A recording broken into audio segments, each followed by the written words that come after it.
Now, this morning, we're joined in studio by SME analyst Vekunda Kakujaha to discuss how one can unlock public procurement for small and medium enterprises to strengthen Namibia's economy. Mr. Kakujaha, a very good morning to you, and thank you so much for joining us. Good morning. Thank you for having me. All right, first things first, can you just briefly explain what public procurement is and why it's important for SMEs in Namibia? Okay. So, in essence, the public procurement is the government's manner in which they go about procuring goods and services. They established the Public Procurement Act, which governs the way the government does that in enabling businesses and SMEs and enabling a fair manner in which individuals and businesses can contribute or participate with the government when it comes to the procurement of services and goods, allowing there to be a fair and as well as a standard manner in which that is conducted. How significant is the public procurement market in Namibia's overall economy? It's a very significant market. If you look at the 2024-2025 budget for the government, there was 7.7 billion allocated to operational expenditure. A huge chunk of that is obviously going towards covering the wage bill of the government, but then a significant portion of that as well, close to 4 billion or so, is going towards procurement. And this is for goods and services that the government is participating in. Like any other business, the government does procure goods and services. They have, besides the wage bill, they have goods that they need to provide for any event that they're participating in, any service that they're giving to the public, any roads that are being built, any schools that are being built, any service that the government is giving to the public, that is done through the Procurement Act, where SMEs are then participating and being able to then give the government that service. Yeah, but what would you say are some of the main barriers that are preventing SMEs from accessing government tenders and also just the procurement opportunities? Okay. The main barriers are two. The first one is psychological, in that thinking that the system is rigged, in thinking that even if I do apply for that particular tender, I won't get it. That's the main barrier, which is a psychological one again, which is why I also emphasize the importance of the Procurement Act and for any SME to actually study the Procurement Act, because it outlines the procedure that the government needs to follow when they are actually awarding a tender. So on top of outlining that procedure, they then also indicate within that procedure to say there's a developmental aspect and an impact aspect to it as well, where they then indicate, for instance, if an SME is owned by the youth, or an SME is owned by someone who's coming from a previously disadvantaged background, or an SME is owned by women, right? Those within the tendering space and within the Procurement Act gives you certain advantages and certain points that get allocated to you to be able to win that tender, right? So once we've tackled now the first one, which is a psychological barrier, you're then looking at access to finance, right? Because then a lot of SMEs are also looking at it to say, once I win that tender, where will I go to get the funding? If I win a tender for NBC to provide 500,000 worth of laptops, where will I go to actually be able to get financing to deliver on that? Understanding that there are also then penalties if you win a tender and you don't successfully deliver. So that's one of the barriers that are in place as well, is access to finance. Yeah. Yes. So how does the access to finance or the lack of the impact of SMEs' ability to participate in procurement basically just, plays a role? Where can one get the finances? So, so for the finance, what we then say again in our space is we say you should just be worried about actually winning the tender, because that is actually also a very tedious process.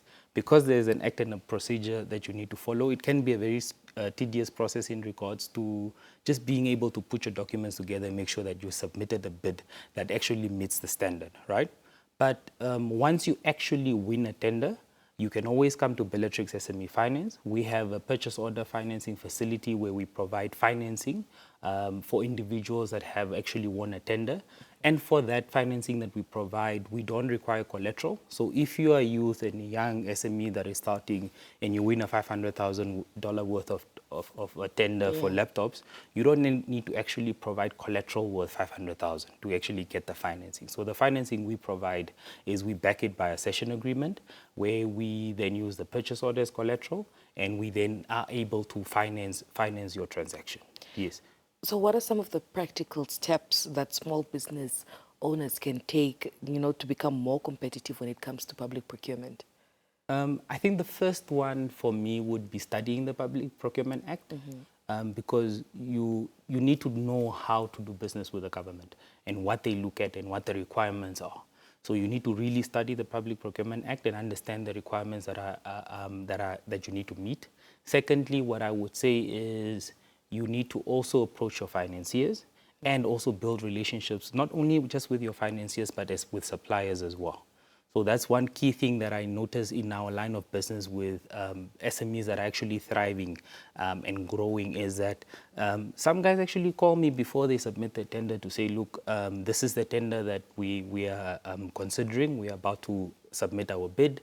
We just want to know whether this would qualify for funding once we actually win it, right? So in that process already, the client is already preparing themselves so that once they win the bid, for them it is just a matter of, we won the bid, we are sending you the email with the documents so that you can start assessment. Yeah. And they don't come to our table almost at the last minute, once they have exhausted all the other means of financing to see where can they go and suppliers and so. So it's always making sure that you're prepared.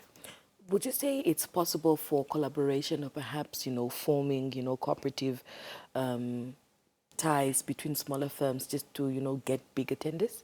Yeah, yes, it is. The public procurement does allow for joint ventures, which is two SMEs coming together to actually form a partnership to bid for a particular tender. Yeah. That is allowed within the Public Procurement Act.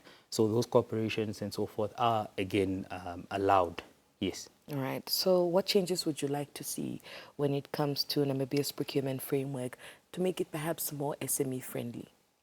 I think I would put less fault on the government, right? And in the changes in that, I would put more fault on a lack of studying and understanding what you're doing, right?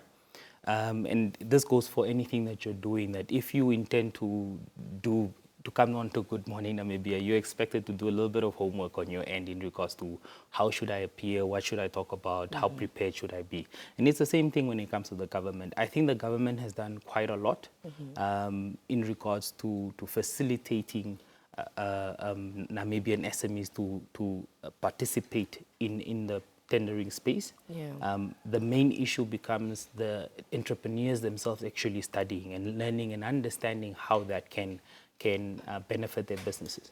Maybe from the government side, I would ask for a little bit more public education to also explain that besides tendering and just besides delivering on purchase orders and so forth, how else can that public procurement or participating in the public procurement space allow SMEs to grow, right? If you're specifically if you're looking at your SMEs that are in the manufacturing space, right? We have a product called the Green Finance Facility. Under the product, we provide project funding, for instance. Now, if you are getting funding or startup funding to be able to start your business, right? And then you are manufacturing a particular good. I can mention, for instance, the mutete juice, for instance, or so. You are then looking at, once you want to grow that business to a space where you are manufacturing enough quantities to be able to go into the retail space across the country, you can go that route, or alternatively, you can engage the government and actually be able to start tendering, because the government also provides refreshments for the events and so forth, right?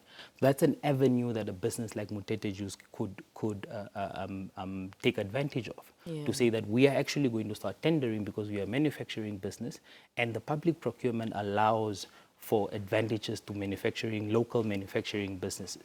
So now we are going to tender for government tenders where we are providing refreshments. in which then also has a trickle-down effect because those refreshments are locally manufactured, you are creating jobs.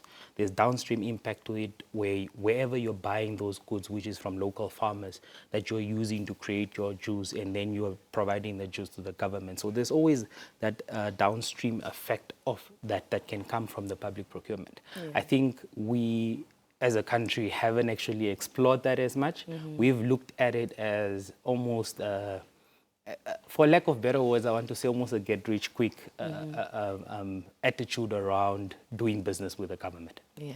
Where, in actual sense, there's huge potential for it to allow SMEs to grow. Yeah. For those of our viewers who are watching, perhaps, what advice would you like to give the young ones when it comes to, tapping into public procurement opportunities? What I would say is you can start a business as young as 21. You register your CC. There is no disadvantages when you're applying. So that's what I'm saying is as soon as you start studying the Public Procurement Act, you realize that there are no disadvantages to you from when you are young or you're 21 or 22 when you started your CC a year to 2 years ago. You are not disadvantaged in regards to actually being able to win tenders.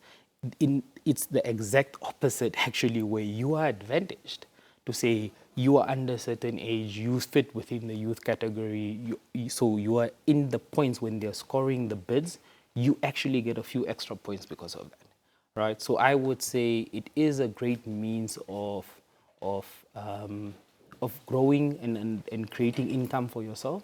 I know I've had a few clients who, very young guys who've paid for their universities and so forth in schools just out of doing tendering. Because again, remember, you have a financier who's willing to fund you at no cost, no, not no cost, but at no collateral requirement. So you don't need to actually have any type of collateral. The only thing you need to make sure is that you're actually working with reputable suppliers. That's the only thing as a SME that you need to be worried about when it comes to actually bidding. All right. Well, Mr. Kakujaha, thank you so much for educating us there, and all the best with the rest of your day. Okay, thank you so much. All right.